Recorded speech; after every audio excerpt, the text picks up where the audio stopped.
Well, that was just a fucking joke. I was just recording this video and it fucking went off. What a piece of fucking shit. That really pissed me off. I want to kill things. Anyway, let's get to the... We're on the World Cup. Let's get to the first match. Russia versus Saudi Arabia. Russia have decent players, so does Saudi Arabia. Saudi Arabia coming into decent form into the World Cup. I don't know about Russia because I don't know about the friendlies. But I think they're going to lose. Russia are going to choke it as the host and they're going to lose 2-1. Egypt versus Uruguay. I don't know if Egypt is going to be available during the...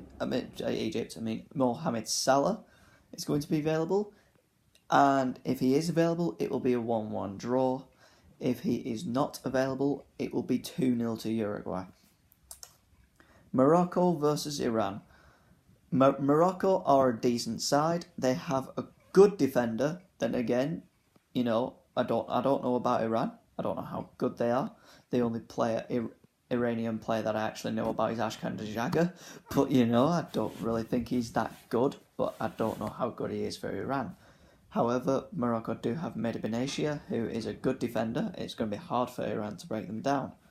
On those basis, I do think Morocco will keep a clean sheet because Mehdi Benatia will have a great game. And Morocco will just edge this out 1-0. Portugal versus Spain.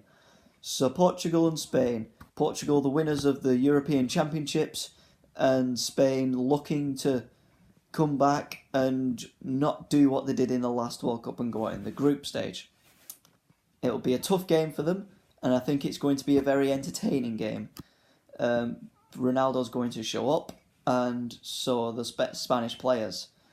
I have reason to believe that this is going to be a draw, but not only a draw, I think it's going to be Portugal 3, Spain 3.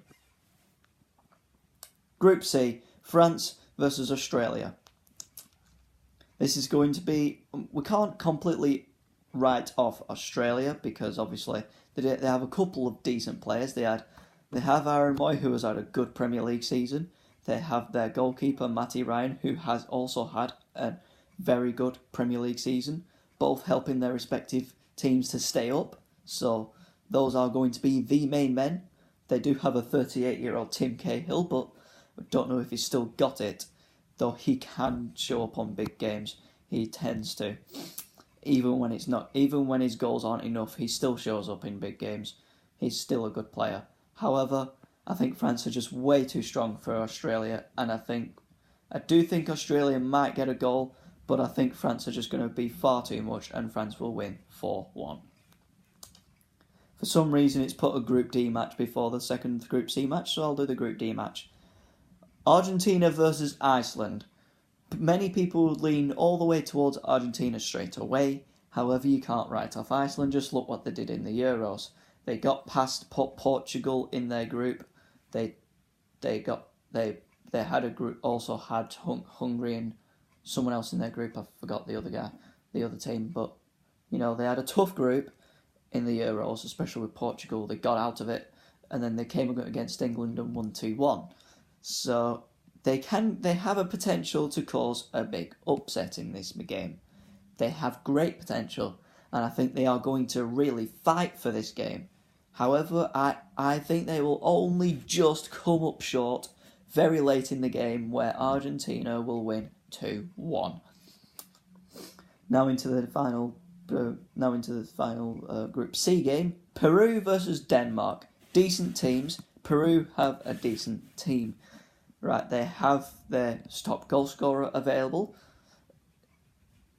from suspension, but let's not get into that.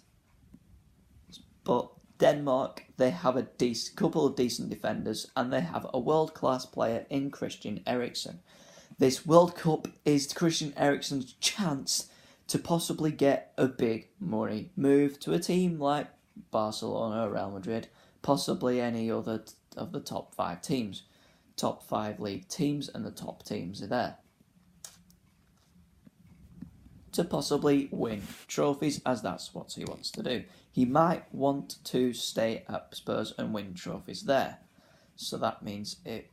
So But if Christian Eriksen does well in this World Cup, there's no doubt that a lot of big clubs will come on knocking for him.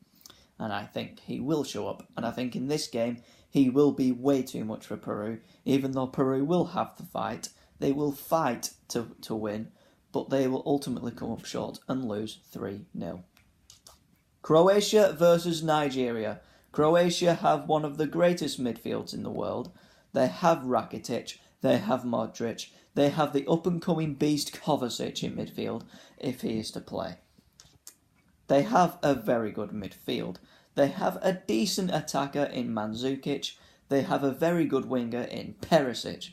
They're all itches all over the place. They have a great goalkeeper in Subasic. They have quite a few good players. Nigeria have a few decent players as well. It's going to be a tough game to predict, but I think Croatia with their far superior players will come out on top and win 2-0. Right, so that's all of the group games I'm going to do today. I've done half of the match day 1 group games, and I will see you on Sunday morning. Not Sunday morning, because I'm at work. I will see you on Saturday after the Croatia-Nigeria match. I will see you on Saturday before that match. I'll see you sometime during that match, before Costa Rica and Serbia play, and before I go to work. Anyway, so those are my predictions for those games. Hopefully I can get some right. Don't know if I will, but this is going to be a good World Cup, and we are all going to really enjoy this. And this is the moment I've been waiting 4 years for. It's going to be fucking brilliant. I can't wait for this World Cup. It is going to be insane. I think this cup has the potential to be the best World Cup. There's always a shock. But could we see one in one of the games that I've predicted today? Could we see something like that? Could we see Australia beating France? Could we see that? Could we see Iceland beating Argentina? Who knows? These things happen. But that's it for now. I will end these predictions here, and I will try and get the next ones up whenever I can, if I manage to find a time to do that. So I may see you in just a couple of days. And there you go. This is me signing off. And goodbye. Boom.